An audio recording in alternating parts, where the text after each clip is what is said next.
Hoje vamos falar de produção, um pouquinho, porque para falar de produção demora muito, mas a gente vai falar rapidinho de produção.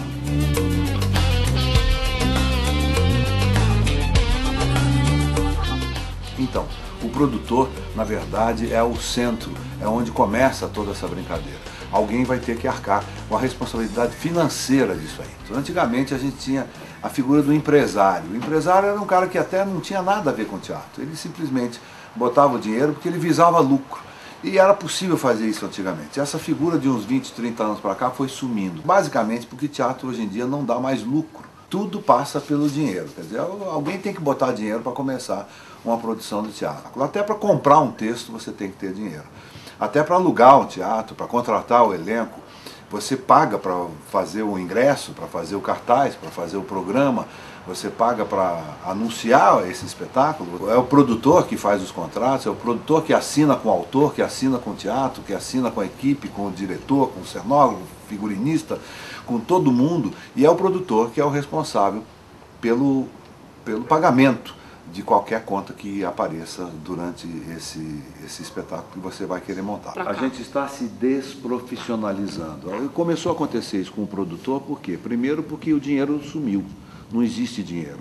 Então quem está produzindo espetáculo hoje em dia não é um cara que tem dinheiro, é um cara que tem vontade de fazer. E quem tem vontade de fazer nem sempre tem dinheiro. Então, o produtor como profissão está sumindo. Mas no meio disso daí, se o produtor como profissão está sumindo, ele está sumindo também o técnico de som, o técnico de luz, está sumindo o cortineiro, não tem mais cortineiro, não tem mais cortina. O teatro já não é mais um teatro, não tem mais cadeira, é uma sala no fundo de um bar. Né? Então, de repente, nós estamos desprofissionalizando o teatro e com isso, com essa desprofissionalização, nós estamos acabando com o que tinha estabelecido. Esse dinheiro pode surgir de diversas formas. Você tem esse dinheiro, você fez uma poupança e aplica esse dinheiro do seu próprio bolso. A outra forma de você levantar esse dinheiro hoje em dia são os patrocínios. Nós vamos falar sobre tudo isso mais tarde. Uma outra forma de você levantar esse dinheiro, ou de possibilitar a montagem de um espetáculo, é através de cooperativas. Você junta um pessoal e cada um faz uma parte do trabalho, sem remuneração, naturalmente, mas de qualquer forma, mesmo nas cooperativas, você vai ter alguns probleminhas que você vai ter que enfrentar. Umas pessoas trabalham mais do que outras, umas pessoas têm mais um dinheirinho do que outras, e alguma coisa sempre você vai ter que pagar. Eu não sei, eu não entendo essa coisa de cooperativa assim, tipo...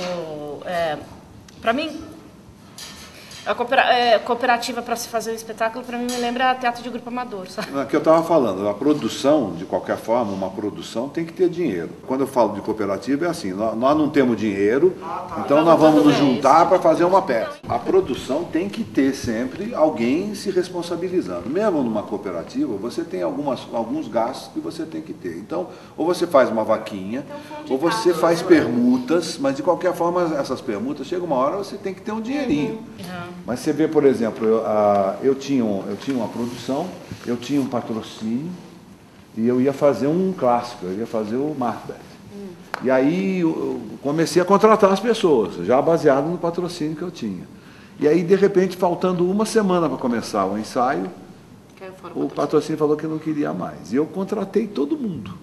Então, e era gente importante, quer dizer, gente que tinha compromissos, que deixaram de fazer coisas para fazer. Era Vera Fischer, era Paulo Goulart, Estênio Garcia, Hélio Oschbauer, era uma turma, né? Ulisses Cruz, era uma turma grande, né? Então nós fizemos uma cooperativa, só que era administrada por mim. E eu administrei de tal forma que eu não deixei ter porcentagem da bilheteria. Mas os técnicos também ganhavam porcentagem? Todos ganharam Porque porcentagem. Hoje em dia é muito difícil achar um técnico que trabalha com Todos ganharam porcentagem. Mas é possível você montar assim, né? É possível montar. Eu já vi coisas maravilhosas montadas tem coisas desse extraordinárias sendo feitas. Né? Tem coisas muito boas, mas né? A gente não pode dizer que isso seja a regra. Mas isso nós vamos chegar lá. Inclusive é isso que é uma das coisas que eu quero com isso aqui. E nós vamos chegar lá, nós vamos chegar para dizer por que custa tanto. Ou melhor, por que custa aquele tanto, porque não custa tanto. Na verdade, o nosso ingresso custa 6% menos do que em 1988. Depois nós vamos falar sobre isso. Aliás, é bom avisar vocês. A gente vai tentar, pelo menos uma vez por semana, botar um filminho desse para falar do processo de criação.